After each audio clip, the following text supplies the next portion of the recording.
గురజాల్లో 1924 మధ్య 11 మంది తెలుగుదేశం పార్టీ కార్యకర్తలను చంపారు అధ్యక్ష. ఒకళ్ళు ఇద్దరు కాదు, 11 మంది. 30 సంవత్సరాలుగా నా రాజకీయ జీవితంలో నన్ను భుజాలపై మోసిన నా అన్నల్ని తమ్ముళ్ళని నడి బజార్లో గొంతు కోసి చంపారు.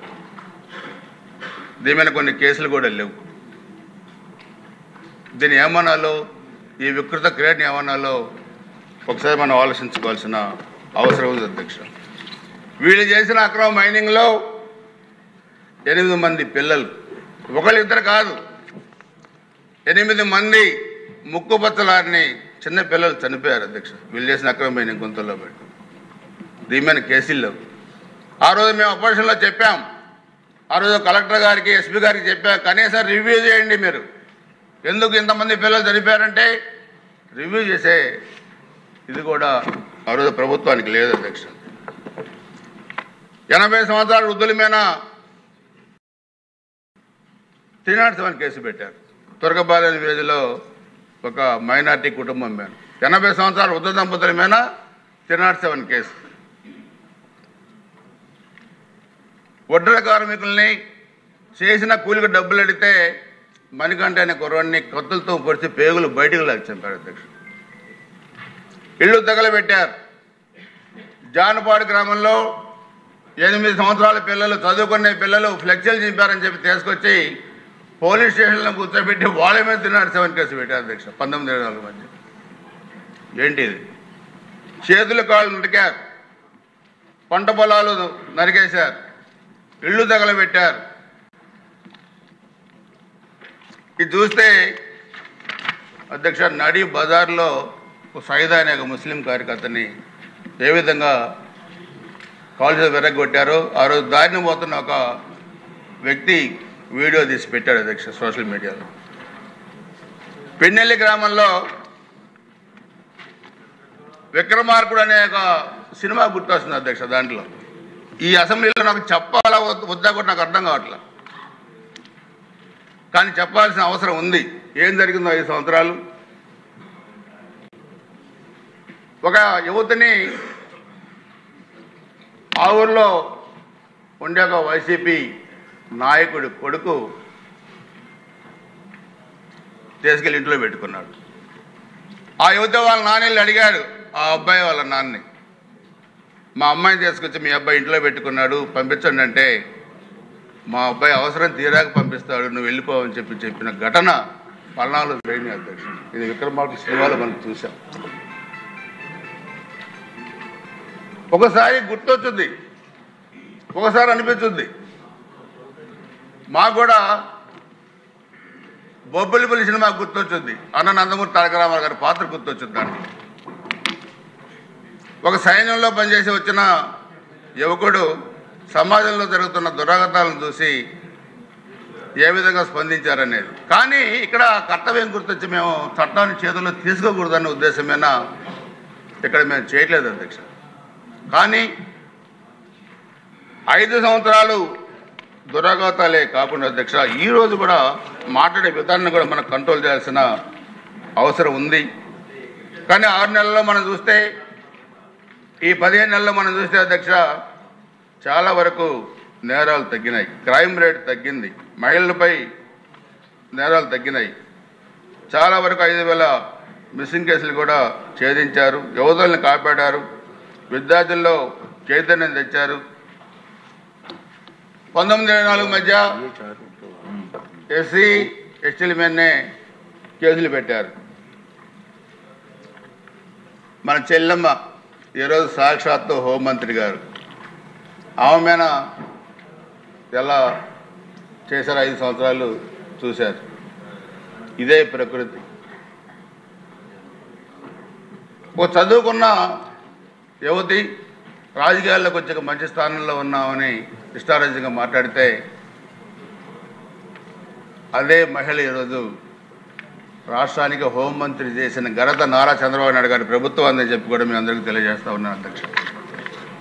ఆ గౌరవం ఏ విధంగా పెరిగింది ఈరోజు సమాజంలో. మన సెప్టెంబర్ 1 మా దగ్గరికి వచ్చారు, 40 హాజరయ్యారు. అంటే వీళ్ళకి ఉచ్చ నీచాలు లేవు, వైసీపీ వాళ్ళకి ఎవరి మీదైనా పెట్టాలి, సోషల్ మీడియాలో అసభ్యకరంగా పెట్టాలి. సో దీన్ని మన ప్రభుత్వం ఈరోజు ఏ విధంగా కంట్రోల్ చేస్తుంది, మన అధికారులు ఏ విధంగా పనిచేస్తూ ఉన్నారో చూస్తే చాలా వరకు మాదక ద్రవ్యాలు కూడా ఇప్పుడే చెప్పాను అధ్యక్ష, యాక్సిడెంట్లు కూడా చాలా వరకు తగ్గింది. లేటెస్ట్ టెక్నాలజీని కూడా ఉపయోగించుకోవడం ఉంది. అదేవిధంగా ఈగల్ క్లబ్స్ని కూడా ఏర్పాటు చేశారు. ఆపరేషన్ గరుడ ఈ మెడికల్ షాపులపై కూడా ఉక్కుపాదం మోపారు. అదేవిధంగా ఇవన్నీ కూడా ముఖ్యమంత్రి గారి ఆధ్వర్యంలో, హోంమంత్రి గారి నాయకత్వంలో కూడా అన్ని గంజాయిని కూడా కంట్రోల్ చేశారు. సోషల్ మీడియాలో మహిళలు వెలుకొస్తే కబద్దారని చెప్పి కూడా చెప్పారు అధ్యక్ష. నేను మీ ద్వారా చెప్పదలుచుకుంది ఒకటి, ఈరోజు మనం వైసీపీ పార్టీని రాజకీయ కోణంగా కాకుండా అధ్యక్ష సామాజిక కోణంలో చూడాలి. ప్రజలను కూడా మనం అప్పీల్ చేయాలి. ప్రజలకు కూడా ఈ పార్టీని, ఎందుకంటే వాళ్ళు కూడా 2019లో ఒక్కసారి అవకాశం ఇవ్వమన్నారు, రెండోసారి అవకాశం ఇవ్వమల్లా. సో ఒకసారి అవకాశం ఇచ్చారు, నెత్తిన కుంపటి పెట్టుకున్నారు.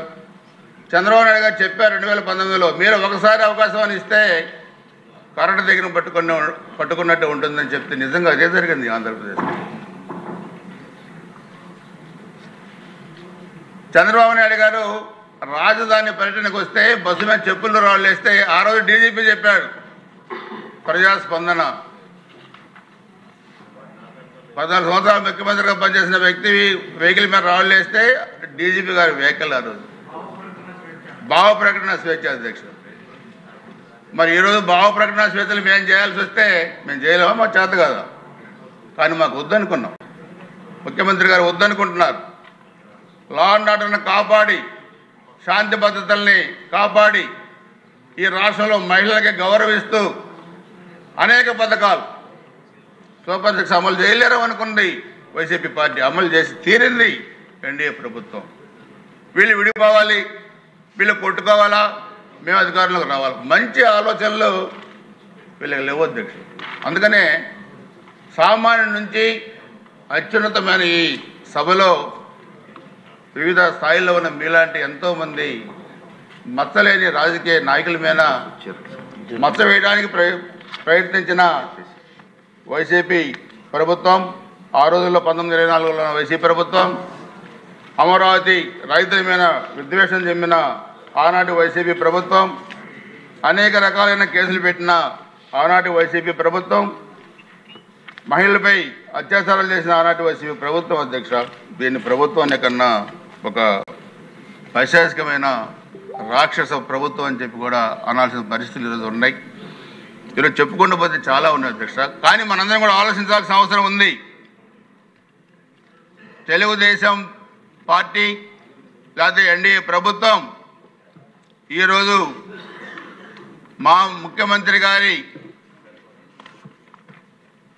ఒక క్రమశిక్షణ కలిగిన పార్టీగా ఒక దిశానిర్దేశం చేసిన దీంట్లో మేము ఉన్నాం తప్పితే వైసీపీ పార్టీకి సమాధానం చెప్పలేక కాదని మాత్రం గుర్తుపెట్టుకోవాల్సిన అవసరం ఉంది. అదేవిధంగా సోషల్ మీడియాలో ఈరోజు కూడా కొంతమంది పెడుతున్నారు, కానీ దాన్ని తేలిగ్గా తీసుకోవద్దని చెప్పి నేను మీ ద్వారా ప్రభుత్వాన్ని కోరుతా ఉన్నాను అధ్యక్షుడు. అన్నిటికన్నా విద్వేషపూరితమైనది, విధ్వంసం జరగటానికి కారకుడైన జగన్మోహన్ రెడ్డి ఆధ్వర్యంలో నడిచే సోషల్ మీడియాని కంట్రోల్ చేయాల్సిన అవసరం ఉంది. ఒక పేపరు, ఒక టీవీ పెట్టుకొని అడగోలు రాతులు ప్రభుత్వం మీద, పార్టీ మీద రాస్తూ విద్వేషపూరిత ప్రసంగాలు చేస్తూ మేము అది చేస్తాం, మేము ఇది చేస్తామంటే మీరు చేస్తే చూస్తూ కూర్చోవడానికి మేము సిద్ధంగా లేవన్న సంగతి కూడా గుర్తుపెట్టుకోవాల్సిన అవసరం ఉంది. ఈ ప్రభుత్వం కూడా కఠినంగా నిర్ణయాలు తీసుకోవాల్సిన అవసరం ఉందని చెప్పి కూడా నేను మీ ద్వారా తెలియజేసుకుంటూ, ఈ రాష్ట్రం ఈ ఎన్డీఏ ప్రభుత్వం నాయకత్వంలో ముందుకెళ్ళాలి, అభివృద్ధిలో ముందుకెళ్ళాలి. అన్ని ప్రాంతాల అభివృద్ధి ధ్యేయంగా కూడా ముఖ్యమంత్రి గారు పనిచేస్తూ ఉన్నారు అధ్యక్ష. ఒక్కొక్కరిది ఒక రకమైన బాధ ఈ అసెంబ్లీలో ఎమ్మెల్యేలు మాట్లాడుతుంటే. ఇక్కడ నుంచి కఠినమైన ఆదేశాలు వెళ్ళాలి జిల్లాలో అధికారులకి. చూసి చూడనట్టు పోతే కుదిరే పరిస్థితి కాదు. అందుకనే ఇది ప్రభుత్వం చేయాల్సిన పని. తెలుగుదేశం పార్టీ కార్యకర్తలుగా నాయకులుగా మేము చేయాల్సిన పని కాదు.